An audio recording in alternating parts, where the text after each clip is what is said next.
వనస్థలిపురంలో RS brothers mega shopping mall Akkineni Naga Chaitanya మరియు Sobhita గార్లచే September 26న ఘన ప్రారంభం. అందరికీ నమస్కారం, నేను Swarupa Potlapalli. Welcome to Suman TV. దసరాకి ముందే పవన్ కళ్యాణ్ ఫ్యాన్స్ కి పండగొచ్చేసింది. పవన్ కళ్యాణ్ కోసం, పవన్ కళ్యాణ్ ఫ్యాన్స్ కోసం పవన్ కళ్యాణ్ ఫ్యాన్ తీసిన సినిమా అని విశ్లేషకులు చెబుతూ ఉన్నారు. ప్రస్తుతం నాతో పాటు ఉన్నారు సీనియర్ ఫిల్మ్ జర్నలిస్ట్ క్రిటిక్ ప్రభు గారు. ఆయనతో మాట్లాడి ఓజీ సినిమా రివ్యూ, అలాగే ఈ సినిమాకి ఆయన ఎంత రేటింగ్ ఇస్తారో తెలుసుకుందాం. నమస్తే ప్రభు గారు.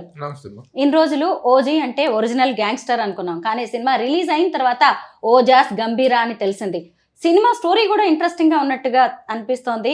మీరు బ్రీఫ్ గా ఈ సినిమా స్టోరీ చెప్తారా?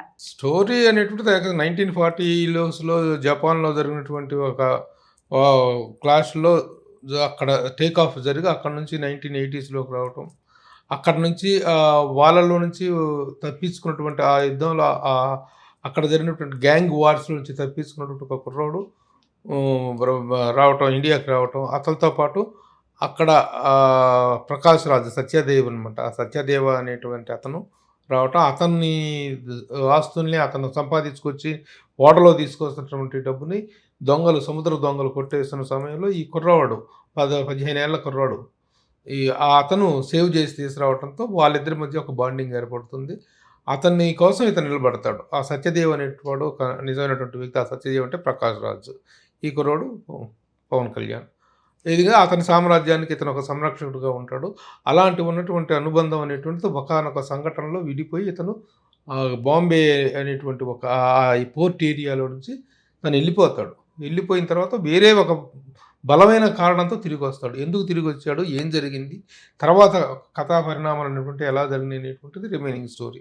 కథగా చెప్పుకుంటే ఇది గొప్ప కథ కాదు, కొత్త కథ కాదు, ఇప్పుడు చెప్పని కథ కాదు, ఇప్పుడు రాని కథ కాదు, ఎవరు చూపని కథ కాదు. It is a routine gangster story.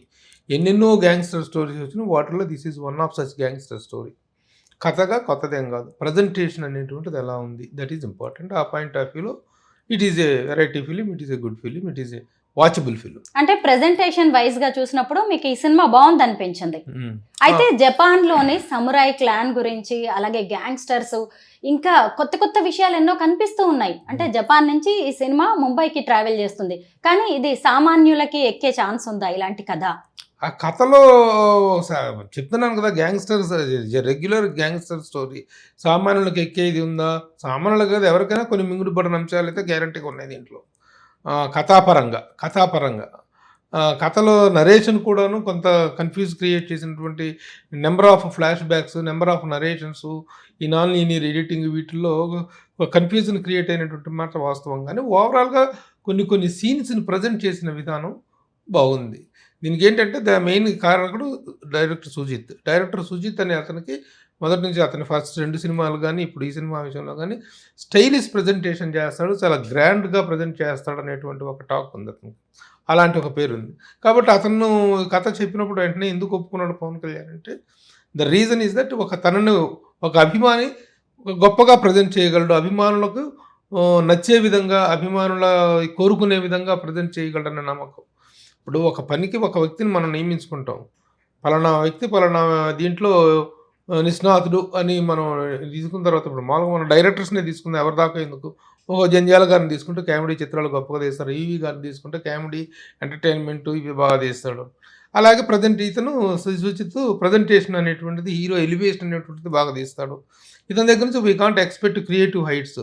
కథలో గొప్ప మలుపులు, ఒక సెంటిమెంట్ను పిండటం, హృదయంగా సెంటిమెంట్ను పండించడం, హ్యూమన్ రిలేషన్స్, వీటి మీద గొప్పగా తీస్తాడని కాదుగా తను పెట్టుకుంది ఎందుకంటే బాగా ప్రజెంట్ చేస్తాడని, బాగా హీరోని అద్భుతంగా ఎలివేషన్ ఇస్తాడు అని. ఆ పాయింట్ ఆఫ్ వ్యూలో సక్సెస్ అయ్యాడు.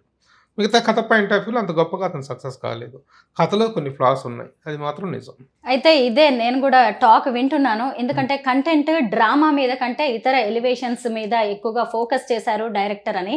ఓవరాల్ గా చూసినప్పుడు మీకు సుజిత్ డైరెక్షన్ ఎలా అనిపించింది? అంటే ఓవరాల్గా ఏ పాయింట్ ఆఫ్ వ్యూలో, క్రియేటివ్ పాయింట్ ఆఫ్ వ్యూలో సినిమా అనేటువంటిది రెండు, ఒకటేమో క్రియేటివ్ పాయింట్, ఒకటేమో presentation point. Creative point of వ్యూలో రెండు కలిపి అద్భుతంగా చేయగలిగితే అదొక వండర్గా అనిపిస్తుంది. Creation point of view, creativity అనేటువంటిది, క్రియేటివిటీ ఏంటంటే హృదయంగా చెప్పగలగటం, కథని హృదయంగా, టచింగ్గా, ఎంగేజింగ్గా చెప్పగలగటం. అది only presentation point of view అంటే ఎలివేషన్స్ ఇవ్వటం, హీరో ఇమేజ్ అనేటువంటిది కూడా అక్కడ పార్ట్ ప్లే చేయటం. హీరో పవన్ కళ్యాణ్ అంటే ఒక పవర్ఫుల్ స్టార్ ఉన్నప్పుడు అతని ఇమేజ్ అనేటువంటిది ఒక డామినేటింగ్ ఫ్యాక్టర్గా ఉన్నప్పుడు దాన్ని ఎలా ప్రజెంట్ చేయొచ్చు అనేటువంటి విషయంలో ఈ has given a very wonderful successful presentation. That's it. 2.5 గంటల సినిమాలో 3/4 గంట వరకు ఫైట్సే ఉన్నాయి అన్నారు. అందులోనూ యాక్షన్ సీన్స్, యాక్షన్ ఫైట్స్, అసలు అంతసేపు ఫైట్స్ ఉంటే ఇబ్బందికరంగా అనిపించదా? పవన్ కళ్యాణ్ కాబట్టే ఆ స్థాయి ఫైట్లు ఈ ఉండాల్సిందేనంట. రోజున ప్రతి సినిమాలో ఉంటున్నాయే కదా, ప్రతి సినిమాలకి డైరెక్టర్లు ఎవరో ఉంటున్నారు కాబట్టి కూడా 3/4 of the film is being directed and being conceived by the fight masters only. ఈ సినిమా కూడా పీటర్ హెయిన్స్ లాంటి వాళ్ళు కాకుండా కొంతమంది ఫారిన్ ఫైట్ మాస్టర్స్ ఉన్నట్టు వర్క్ చేసడం జరిగింది. హాఫ్ ఆఫ్ ద ఫిలిం ఫైట్స్తోనే సరిపోతుంది. కాబట్టి ఫైట్ మాస్టర్స్కి కూడా చాలా క్రియేటివ్ ఇవ్వాల్సిన అవసరం ఉంది. ఈ సినిమాలో ఆ ఫైట్ మాస్టర్స్ ఫైట్స్ కంపోజ్ చేసినప్పటికీ ఆ సీన్ టు సీన్ కనెక్షన్స్ అవన్నీ చూసుకోవాల్సిన బాధ్యత డైరెక్టర్దే కదా. ఆ పాయింట్ ఆఫ్ వ్యూలో fight masters really did a great job. ఎందుకంటే తను ఆల్రెడీ ఫైట్ మనకు చిన్నప్పటి నుంచి తెలుసు. పవన్ కళ్యాణ్ మొదటి సినిమా నుంచే మార్షల్ ఆర్ట్స్లో చాలా ఎక్స్పీరియన్స్డ్ పర్సన్, మార్షల్ ఆర్ట్స్ నేర్చుకున్నాడు. అందులో ఈ సినిమాలో కూడా ఈ మార్షల్ ఆర్ట్స్కి ఒక ప్రత్యేకమైన ఇది ఉంది. ఆ మార్షల్ ఆర్ట్స్లో తన ఎక్సలెన్సీకి కావాల్సిన పునాది వేశాడు కాబట్టి కథలో ఇతను 100 మందిని కోసుకుంటూ పోతున్నా, 100 మందిని చంపేసుకుంటూ పోతున్నా కూడాను ఓకే ఈజ్ క్యాపబుల్ ఆఫ్ అనిపిస్తుంది. అంటే మామూలు సినిమాల్లో మామూలు హీరోలు చంపేస్తా బీరకాయలు సొరకాయలు నరికినట్టుగా నరుక్కుంటూ వెళ్తుంటే కొంచెం టూ మచ్గా అనిపిస్తుంది. కానీ ఇక్కడ ఇతను మార్షల్ ఆర్ట్స్ ఎక్స్పీరియన్స్ కాబట్టి అది జస్టిఫైడ్గా అనిపించింది ఆ పర్టికులర్ సీన్స్ అవి అంతవరకు. పవన్ కళ్యాణ్ లాంటి స్టార్ సినిమా అనగానే ఫైట్స్ తో పాటు పాటల గురించి కూడా మాట్లాడుకుంటాం. ఈ సినిమాలో తమన్ మ్యూజిక్ ఎలా అనిపించింది మీకు? తమన్ మ్యూజిక్ అనేటువంటిది నాకు ఆ సుబి సుబి అనేటువంటి పాట ఒకటి ఫ్యామిలీ ఆడియన్స్కి ఒక మెలోడీని కంపోజ్ చేయటం జరిగింది. వాళ్ళిద్దరి మధ్య చిన్న అది కూడా ఒక షార్ట్, ఒక పెద్ద భయంకరమైనటువంటి ఒక గ్యాంగ్స్టర్ స్టోరీలో ఒక చిన్న ఇంటర్లూడ్ ఎపిసోడ్ లాగా లవ్ స్టోరీ అనేటువంటిది. ఎందుకంటే ఈ మారణ హోమానికి, ఈ గొడవలకి, వీటన్నిటికీ దూరంగా ఒక బలమైన కారణం వల్ల వెళ్ళిపోయాడని చెప్పి కదా, వెళ్ళిపోయి ఎక్కడో దూరంగా బతుకుతున్న వ్యక్తితో ఆ హీరోయిన్ తోటి కన్మణి అమ్మాయి మాళవిక, అమ్మాయి ప్రియాంక మోహన్, ఆ అమ్మాయితో పరిచయం ఏర్పడ ఆవిడ డాక్టర్ కావటం, అక్కడ డాక్టర్తో పరిచయం అయిపోయి అక్కడ ఒక లవ్ స్టోరీలో ప్రశాంతంగా బతుకుతున్నాడు. అలా బతుకుతున్నాడు, మళ్ళీ ఎలా వచ్చాడు అనేటువంటిది స్టోరీ. ఆ మధ్యలో that is the interlude love story. అంతవరకు చాలా క్యూట్గా తీశారు. ఈ సినిమా ప్రమోషన్స్లో కూడా ప్రియాంక మోహన్ బాగా హైలైట్ అయ్యారు. కానీ చిన్న క్యారెక్టరే అయినా బాగా న్యాయం చేశారు ఆమె అని అంటున్నారు. అంటే మరి పవన్ కళ్యాణ్ సినిమాలో లవ్ ట్రాక్ అనేది చిన్నగానే ఉంది అనిపించిందా మీకు ఏదైనా? అంతే, ఇంకా ఏమన్నా హైలైట్ చేస్తే ఎంతవరకు అవసరమో అంతవరకు చేశారు. కానీ ఆ అమ్మాయిని చంపేసినటువంటి విధానం, ఆ అమ్మాయిని చీజ్ గిల్డ్ ఆ ఎపిసోడ్ చాలా పేలవంగా తీయటం జరిగింది. ఆ ఎపిసోడ్లో నుంచి పిండాల్సింది. ఎందుకంటే అలాంటి పవర్ఫుల్ గ్యాంగ్స్టర్ వైఫ్ చనిపోయింది, చంపేశారనేటువంటి సన్నివేశాన్ని కొంచెం డెప్త్గా తను ఎట్లాగూ ఈ ఎలివేషన్ సీన్స్ అవి బాగా తీస్తున్నాడు కాబట్టి దట్ ఈజ్ ఇంకొంచెం ఎలివేటెడ్గా తీయాల్సింది అనేటువంటిది ఒకటి అనిపించింది. ఓవరాల్గా ఓకే. దట్ ఎపిసోడ్ ఒక చిన్న రిలీఫ్. దాంట్లో చక్కన సుబి సుబి అనేటువంటి సాంగ్, తర్వాత వాళ్ళకి వచ్చిన పాప పట్టడం, ఇవన్నీ తీసేద్దాం. మనకు చిన్న సెంటిమెంట్కి సంబంధించినటువంటి మ్యాటర్. ఓజీ సినిమా టికెట్ల రేట్లను పెంచుకోవడానికి తెలంగాణ ప్రభుత్వం అనుమతి ఇచ్చింది. కానీ హైకోర్టు మాత్రం స్టే విధించింది. ఇంతకీ మీరు ఎన్ని రూపాయలు పెట్టి టికెట్ కొన్నారు, ఎక్కడ చూసారు, ఎలా అనిపించింది మీకు? నా లైఫ్లో ఫస్ట్ టైం 1500 రూపాయలు పెట్టి సినిమా ప్రీమియర్ టికెట్లకు 1000 రూపాయలుగా నిర్ణయించినట్టుంది. కానీ నిన్న సినిమా ఎర్లీగా చూడాలనేటువంటి దీంతో పీవీఆర్ సెంట్రల్లో 1500 రూపాయలు మా కుర్రోళ్ళు ఎవరో తెచ్చిపెట్టారు, నాకు కూడా తెలియదు. చూడండి అంటే తెచ్చిపెట్టారు కుర్రోళ్ళు, 1500 రూపాయలు పంపించారు. ఇస్తే టికెట్ వచ్చింది. అది నిన్న రాత్రి 11 o'clock షోకి. ఆ థియేటర్లో అది అక్కడంతా రెనోవేషన్ చేస్తున్నారు. రెనోవేషన్ చేస్తుంటే లిఫ్టులు కూడా పనిచేయటంలా.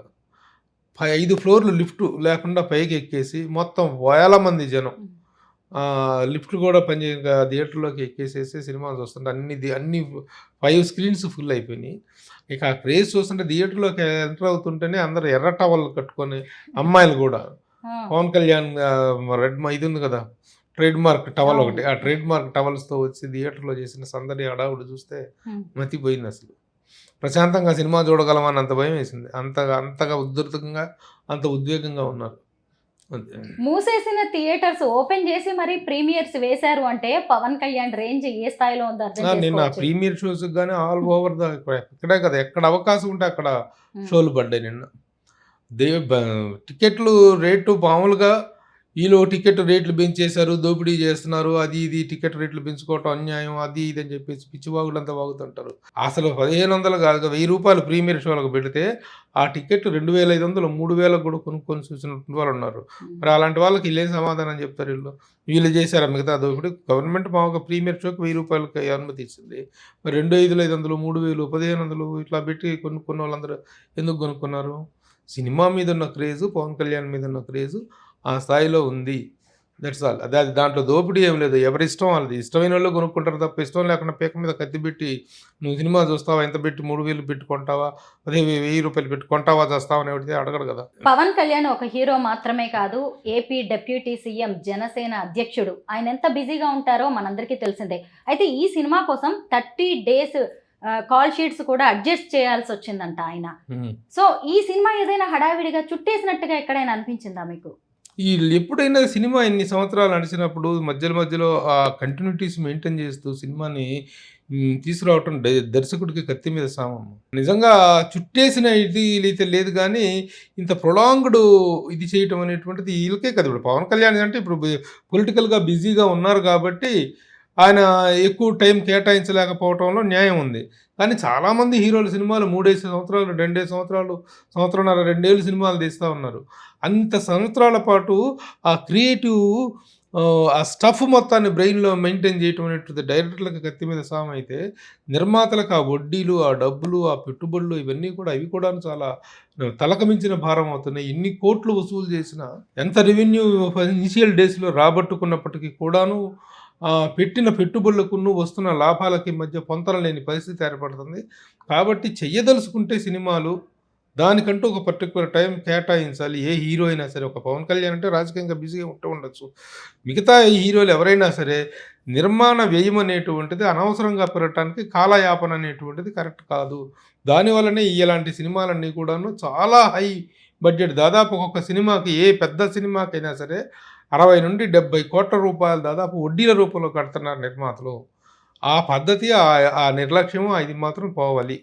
అలాంటి పరిస్థితి రావాలి. పవన్ కళ్యాణ్ లాంటి స్టార్ సినిమాలో ఆయనకి తగిన స్ట్రాంగ్ విలన్ ఎవరనే దాని మీద కూడా ఒక ఇంట్రెస్టింగ్ చర్చ నడుస్తూ ఉంటుంది. ఈ సినిమాలో ఇమ్రాన్ హష్మి విలన్ క్యారెక్టర్ చేశారు. అయినా సరే పవన్ కళ్యాణ్ ఎక్కువగా డామినేట్ చేసినట్టుగా కనిపించింది అన్నారు. మీకు ఎలా అనిపించింది? నిజంగానే అనిపించింది. ఎందుకంటే పవన్ కళ్యాణ్ వింటేజ్ లుక్ అనేది చాలా అద్భుతంగా ఉంది. ఆ వింటేజ్ లుక్లో తన రాక, తన ప్రజెంటేషన్, తన వాకింగ్, తన అపీరెన్స్ చాలా అద్భుతంగా ఉంది. ఇతనేమో చాలా హ్యాండ్సమ్గా ఉన్నాడు. మామూలుగా హీరోలాగా కనిపిస్తాడు, విలన్ లాగా కొంత గంభీరంగా, కొంచెం ఇదిగా కనిపిస్తాడు. కానీ విలన్ అంతకంటే హ్యాండ్సమ్గా ఉంటాడు. కానీ పవన్ కళ్యాణ్లో ఉన్నటువంటి ఆ పవర్ పంచ్ కింద అతను హ్యాండ్సమ్ విలన్. ఓకే, బాగా చేశారు, అందులో డౌట్ లేదు. Emraan Hashmi is a wonderful actor, no doubt about that. బాగుంది, కాంబినేషన్ బాగుంది. అంటే ఒక అందమైన విలన్ ఇంకా తను ప్రజెంట్ చేయటం. ఇక మళ్ళీ ప్రకాష్ రాజు క్యారెక్టర్ ఒకటి. ఇంకా ప్రకాష్ రాజు ఈయన ఇద్దరు రాజకీయంగా విపరీతంగా విభజించుకొని ఒకళ్ళ మీద ఒకళ్ళు ఇది చేసుకుంటున్నారు. ఒకళ్ళ మీద ఒకళ్ళు అంటే పవన్ కళ్యాణ్ ఎప్పుడు మాట్లాడలేదు, కానీ ప్రకాష్ రాజు ప్రతి విషయాన్ని జస్ట్ ఆస్కింగ్ అనుకుంటూ పవన్ కళ్యాణ్ మీద నిత్యం రాజకీయంగా దాడి చేస్తూనే ఉన్నాడు. తను ఎప్పటికీ చేస్తున్నాడు. కానీ సినిమా మొత్తం వాళ్ళిద్దరు కాంబినేషన్ అలా జరిగిందో, మరి ఇంతకు ముందే జరిగిందో, మధ్యలో విభేదాలు వచ్చిన తర్వాత చేశారేమో తెలియదు, కానీ ఆ మధ్యలో ఆ టైం కేటాయింపు అనేటువంటి వాళ్ళిద్దరి కాంబినేషన్ వర్క్, చాలా వర్క్ ఉంది వాళ్ళిద్దరి కాంబినేషన్. బట్ దాని తాలూకు ప్రభావం ఇక్కడ తెరల మీద, ఈ పాత్రల మీద మాత్రమే కనిపించలేదు. It's good. ఈ ఓజీ సినిమాలో ఇంకొక ఇంట్రెస్టింగ్ ఎలిమెంట్ ఏంటి అంటే అఖీరా నందన్ క్లైమాక్స్ లో వెనక నుంచి అతన్ని చూపించడంలో ఉద్దేశం ఏంటి అంటారు? ఓజీకి సీక్వెల్ ఉండొచ్చా? ఓజీ 2ని మనం ఎక్స్పెక్ట్ చేయొచ్చా? ఓజీటీకు పీలర్స్ అయితే ఇవ్వటం జరిగింది. అఖీరానంద్ ఎక్కడ కనిపించలేదా? వెనక నుంచి కనిపించాడు. అదేదో అందరూ ఇదే తప్ప అది షార్ట్ చేసినట్టున్నారు. అంతకుముందు పవన్ కళ్యాణ్ చిన్నప్పటి క్యారెక్టర్ ఉంది కదా, 14 ఈ టీనేజ్ క్యారెక్టర్, ఆ క్యారెక్టర్ వేరే కుర్రోడు ఎవరో చేశారు. దీనికైతే సీక్వెల్కి ఇచ్చారు, సీక్వెల్ ఉంటుంది, పార్ట్ 2 ఉంటుంది అనేటువంటి ఒక ఫెయిలర్ అయితే ఇచ్చారు. ఎందుకంటే చాలా సినిమాలకు పార్ట్ 2 ఉంటుంది అనేటువంటిది ఇస్తున్నారు. కానీ ఫస్ట్ పార్ట్ రిజల్ట్‌ని బట్టి, ఫస్ట్ పార్ట్‌కి వచ్చిన అప్లాజ్‌ని బట్టి సెకండ్ పార్ట్ ఉంటుందో లేదో కూడా తెలియట్లేదు. చాలా సినిమాలు అక్కడ లేకుండా పోతున్నాయి. కొన్ని సినిమాలు పార్ట్ 2లు వస్తున్నాయి.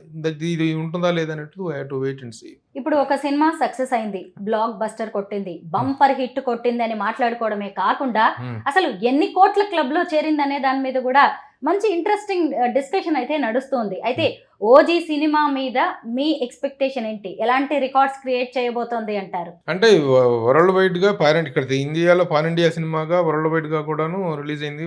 వరల్డ్ వైడ్‌గా ఫస్ట్ డేనే $3 మిలియన్ కలెక్షన్స్ వచ్చినాయి ఓవర్‌సీస్‌లో అనేటువంటిది ప్రొడక్షన్ హౌస్ నుంచి వచ్చినటువంటి రిపోర్ట్ అది. ఇంకా వీకెండ్స్ ఉన్నాయి, దసరా హాలిడేస్ ఉన్నాయి. చాలా మంచి సీజన్ సింగిల్ రిలీజు. సినిమాకి మంచి టాక్ ఉంది ప్రజెంటేషన్ పాయింట్ ఆఫ్ వ్యూలో ఉంది. కాబట్టి పవన్ కళ్యాణ్ 300 క్లబ్‌లో చేరలేదు ఇంతవరకు. ఈ 100s క్లబ్‌లో ఎక్కువగా చేరలేదు అనేటువంటి ఇదిని ఇది కొంచెం వాట్ ఐ సే ఆ రిక్వైర్మెంట్‌ని గ్యారంటీగా రీచ్ అవుతుందనేటువంటి ఎక్స్‌పెక్టేషన్స్ ఉన్నాయి. ఎందుకంటే దానికి అన్ని అనుకూలంగాటువంటి అంశాలు ఉన్నాయి. వరుసగా సెలవులు రావటం, దసరా హాలిడేస్ రావటం, దసరా హబ్ ఉండటం, సినిమాకి మంచి ఓపెనింగ్స్ రావటం, ఇవన్నీ కూడాను సానుకూలమైనటువంటి అంశాలుగా చెప్పుకోవాలి. Collections point of view it's going to become to collect very good amount అనేటువంటిది అనిపిస్తుంది. ఒకప్పుడు బాలీవుడ్ హిందీ సినిమాలంటే ఒక హై రేంజ్, కానీ ఇప్పుడు వాటన్నిటిని మన తెలుగు సినిమాల రికార్డులనే చెరిపివేసేసాయి. అయితే ఇక మీదట బాలీవుడ్ లో ఎలాంటి పేరు వచ్చే అవకాశం ఉంది ఈ ఓజీకి? ఎందుకంటే చాలా మంది హిందీ హీరోస్ కూడా మన దగ్గర విలన్స్ గా చేయడానికి కూడా ఇంట్రెస్ట్ చూపిస్తున్నారు. ఇప్పుడు ఇమ్రాన్ హష్మీ క్యారెక్టర్ ని చెప్పుకోవచ్చు, కూలీ సినిమాలో ఆమీర్ ఖాన్ ఎంట్రీ కావచ్చు. ఇప్పుడు ఈ సినిమా బాలీవుడ్ మీద ఎలాంటి ప్రభావం చూపించే అవకాశం ఉంటుంది? ఇప్పుడు మేకింగ్ పాయింట్ ఆఫ్ వ్యూలో, ప్రజెంటేషన్ పాయింట్ ఆఫ్ వ్యూలో సౌత్ సినిమా అనేటువంటిది విపరీతమైనటువంటి డామినేషన్ కింద కేజీఎఫ్ చూసుకున్నా కానీ, ఇటు కూలీ చూసుకున్నా కానీ, ఇక మన బాహుబలి సిరీస్లు కానీ, ఇక మన సినిమాలన్నీ కూడాను, మన పుష్ప కానీ, ఇవన్నీ కూడాను ఈ సినిమా స్పాన్ని విపరీతంగా పెంచినాయి. ఇండియన్ సినిమా స్పాన్ విపరీతంగా పెంచినాయి. ఈ పాయింట్ ఆఫ్ వ్యూలో కొంత తీసుకొట్టుగానే ఉంది నార్త్ సినిమా అనేటువంటిది. ఎంతెంత గొప్పగా తీసినప్పటికీ వార్ 2 కూడా రిజల్ట్ ఏమైందో మనం చూసాం. అలాంటి ఇంకా చాలా సినిమాలు కూడాను పడిపోతూ ఉన్నాయి. తెలుగు సినిమాలు కానీ, సౌత్ సినిమాలు కానీ ఇస్తున్నటువంటి కాంపిటీషన్ ముందు నిలదొక్కుకోవటం కష్టంగానే ఉంది.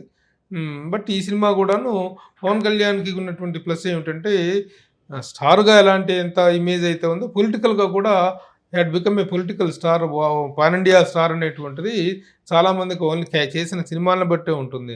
అని పొలిటికల్గా కూడా తను ఒక పాన్ ఇండియా స్టార్ కావటం అనేటువంటిది ఈ సినిమాకి చాలా యాడెడ్ ప్లస్గా మనం చెప్పుకోవచ్చు. ఫైనల్గా ఓజీ సినిమాకి మీరిచ్చే రేటింగుల విషయంలో నేను ఎప్పుడూ మొదటి నుంచి ఒకటే చెప్తున్నాను. సినిమాలో ఉన్నటువంటి మంచి చెడును విశ్లేషించుకోవాలి, మంచిని మంచిగా చెప్పుకోవాలి, చిన్న లోపాలు ఏమి ఉంటాయి లోపాలుగా చెప్పుకోవాలి. ఇప్పుడు ఈ సినిమా విషయానికి వస్తే మనం ఎప్పుడూ చూడని కళాఖండం అనేవి చెప్పట్లేదు. అది ఇందులో కూడా కొన్ని లోపాలు ఉన్నాయి. కథాపరంగా చాలా ఫ్లాస్ ఉన్నాయి దీంట్లో. నరేషన్ అనేటువంటిది కొంచెం గ్రిప్పింగ్గా ఉండాల్సిన అవసరం ఉంది. కానీ ప్రజెంటేషన్ గొప్పగా ఇవ్వటం అనేటువంటిది సుజిత్కున్న ప్రత్యేకత కాబట్టి ఆ ప్రత్యేకతను తను నిలబెట్టుకున్నాడు. అంతవరకు విషయం. సంగీతం విషయంలో Thaman has done a wonderful job. అలా సినిమాని విశ్లేషించుకోవాలి తప్ప, విశ్లేషించుకొని ఓవరాల్గా మంచి చెడ్డలు మాట్లాడుకోవాలి తప్ప, రేటింగ్ అనేటువంటిది ఒకటి పెట్టి దీనికి ఇంత రేటింగ్ అని పెట్టడం వల్ల అది సినిమాని నాశనం చేస్తున్నాయి. రివ్యూలు కాదు, రేటింగ్లు. 2లు, 2.5లు, 1లు, 1.5లు, లేకపోతే చెత్త సినిమాలకు పోయి 3.25లు, 350లు ఇవ్వటం, మంచి సినిమాలు తీసుకెళ్ళిపోయి 1, 2లు అని వేయటం, అదేదో ఒక భిక్ష వేసినట్టుగా ఉంటుంది ఈ రేటింగ్ల వ్యవహారం. ఈ రేటింగ్లు అనేటువంటివి సినిమాని నాశనం చేస్తున్నాయి. ముఖ్యంగా ఓవర్సీస్లో విపరీతమైన ప్రభావం చూపిస్తుంది రేటింగ్లు. కాబట్టి నేను ఎప్పుడు రేటింగ్ల గురించి మాట్లాడను, సినిమాలో ఉన్నటువంటి మంచి చెడ్డలు మొత్తం విశ్లేషించుకునే విషయంలో మాట్లాడతాను. ఆ పాయింట్ ఆఫ్ వ్యూలో ఇది చక్కగా ఫ్యాన్స్కి ఒక ఫీస్ట్ లాంటి సినిమా. పవన్ కళ్యాణ్ ఫ్యాన్స్కి చాలా ఒక ఫీస్ట్ లాంటి సినిమా. ఫ్యామిలీ ఆడియన్స్కి కూడాను, ముఖ్యంగా 18 ఏ సర్టిఫికేట్ ఇచ్చారు కాబట్టి చిన్నపిల్లల్ని తీసుకెళ్ళటానికి వీలు లేదు. ఆ పాయింట్ ఆఫ్ వ్యూలో అలర్ట్గా ఉండాల్సిన అవసరం ఉంది. సింగిల్ థియేటర్స్లో ఎలో చేస్తున్నారు కానీ వీటిలో ఎలో చేయరు. కానీ వాట్ ఎవర్ ఇట్ ఈజ్, సినిమాని విశ్లేషించుకుందాం, రేటింగులతో సినిమాని కిల్ చేయొద్దు. That is my slogan. అంటే రేటింగ్ విధానమే కరెక్ట్ కాదంటారా? రేటింగ్ విధానం కరెక్ట్ కాదనేది నా అభిప్రాయం. యాజ్ అన్ అనలిస్ట్గా, యాజ్ అ సీనియర్ జర్నలిస్ట్గా ఐ కెన్ సే దట్.